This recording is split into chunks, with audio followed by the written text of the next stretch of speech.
요즘 로봇들이 정말 놀라운 속도로 움직이는 영상 아마 한 번쯤 보셨을 거예요. 이제 로봇과 자동화는 더 이상 먼 미래의 이야기가 아니라 바로 우리 눈앞에 펼쳐진 현실이 됐습니다. 자, 그래서 오늘 우리가 던져야 할 질문은 바로 이겁니다. 이 엄청난 기술 발전의 비용을 과연 누가 또 어떻게 치러야 할까요? 이 재명 대표의 이 말이 진짜 핵심을 콕 짚는 것 같아요. 자동화라는 게 우리가 찬성한다, 반대한다, 이렇게 고를 수 있는 문제가 아니라는 거죠. 이미 우리 쪽으로 거대하게 굴러오고 있는 수레바퀴 같아서 피할 수가 없는 흐름이라는 겁니다. 그러니까 진짜 질문은 이걸 막을 수 있냐가 아니라 어떻게 마주할 거냐가 되어야겠죠. 특히 기업 입장에서 보면요. 이건 뭐 더 명확합니다. 자동화를 할까 말까 고민하는 게 아니라 언제, 어떤 방식으로 할지를 고민하는 단계에 와 있다는 거죠. 여기에는 아주 분명하고 강력한 경제적인 이유가 있습니다. 왜 그렇게 자동화를 향해 달려갈까요? 바로 이 세 가지 이유 때문입니다. 첫째, 계속 오르기만 하는 인건비를 획기적으로 줄일 수 있죠. 둘째, 로봇은 24시간 쉬지도 않고 일하니까 생산성을 어마어마하게 높일 수 있습니다. 마지막으로 파업이라던가 인력난 같은 예측 불가능한 위험들을 최소화할 수 있거든요. 이 세 가지가 너무나 강력한 유인이지 때문에 기업들은 이 흐름을 거스를 수가 없는 겁니다. 좋습니다. 그럼 이제 관점을 좀 바꿔볼까요?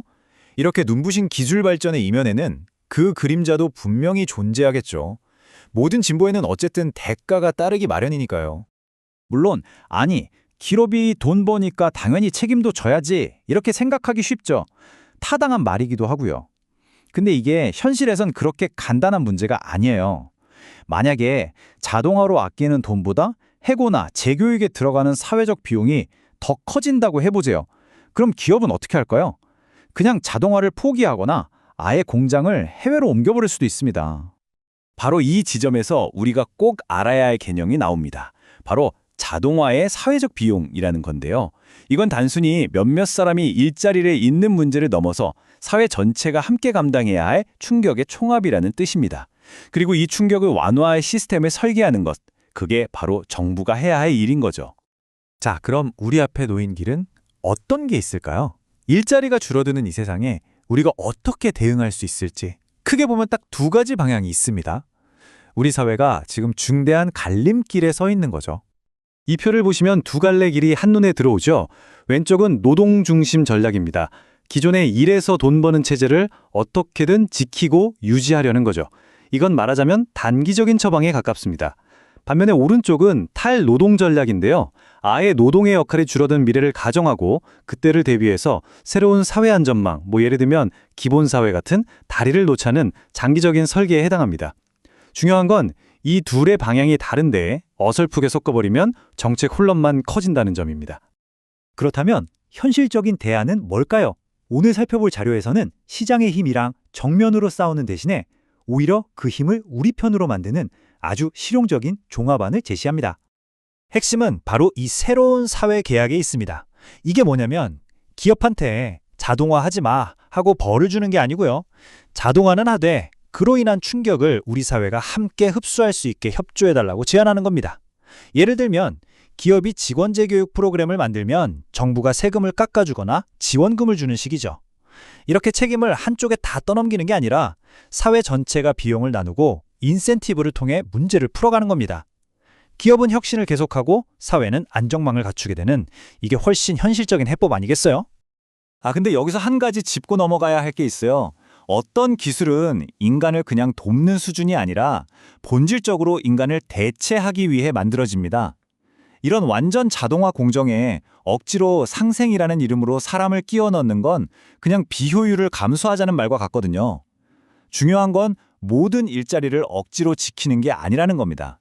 진짜 중요한 건 사회 전체의 소득 기반, 이게 무너지지 않게 하는 거죠. 사실 이 문제는 우리 모두에게 되게 복잡한 딜레마를 던져요. 왜냐면 우리 한 사람 안에 두 개의 정체성이 다 있거든요. 일자리를 걱정하는 노동자로서의 나와 자동화 덕분에 더 싸고 좋은 물건을 살 수 있게 될 소비자로서의 나. 정책은 이 두 가지 모습 사이에 복잡한 이해관계를 모두 들여다봐야만 합니다. 결국 이 모든 논의는요, 딱 하나의 근본적인 질문으로 돌아오게 됩니다. 이 거대한 기술 변화가 우리에게 던지는 핵심적인 딜레마, 그리고 그에 대한 선택의 문제죠. 바로 이 질문이 오늘 이야기 전체를 요약합니다. 우리는 노동을 지키기 위해서 효율성을 좀 포기할 것인가? 아니면 효율성을 선택하고 그로 인해 발생하는 비용을 사회가 함께 관리할 것인가? 어떤 선택을 하든 공짜는 없습니다. 중요한 건 그 비용을 어떻게 다룰 것이냐는 점이죠. 결국 우리 앞에 놓인 선택지는 이 두 가지입니다. 왼쪽 길처럼 기존의 노동구조를 보호하기 위해 성장을 일부 희생하는 방법, 그리고 오른쪽 길처럼 효율성과 성장을 최대한으로 끌어올리고 그로 인한 사회적 비용을 관리할 새로운 시스템을 만드는 방법. 핵심 차이는 명확합니다. 변화의 비용을 그냥 내버려둬서 갈등이 터지게 만들 거냐, 아니면 그 비용을 관리할 시스템을 우리가 미리 설계할 거냐, 바로 이 차이인 거죠. 오늘 이야기의 결론을 이 한 문장이 가장 잘 보여주는 것 같습니다. 정부가 해야 할 일은 그저 이건 피할 수 없는 흐름이다 라고 선언하는 데서 그치는 게 아닙니다. 피할 수 없는 변화의 대가를 우리 사회가 어떻게 공정하게 나눠 가질 것인지 그 명확한 계획과 청사진을 제시하는 것, 그것이야말로 기술에 대한 맹목적인 낙관이나 공포가 아닌 우리 모두를 위한 진짜 현실적인 출발점이 될 겁니다. 재미있게 보셨다면 구독, 좋아요, 알림 설정까지 꼭 눌러주세요.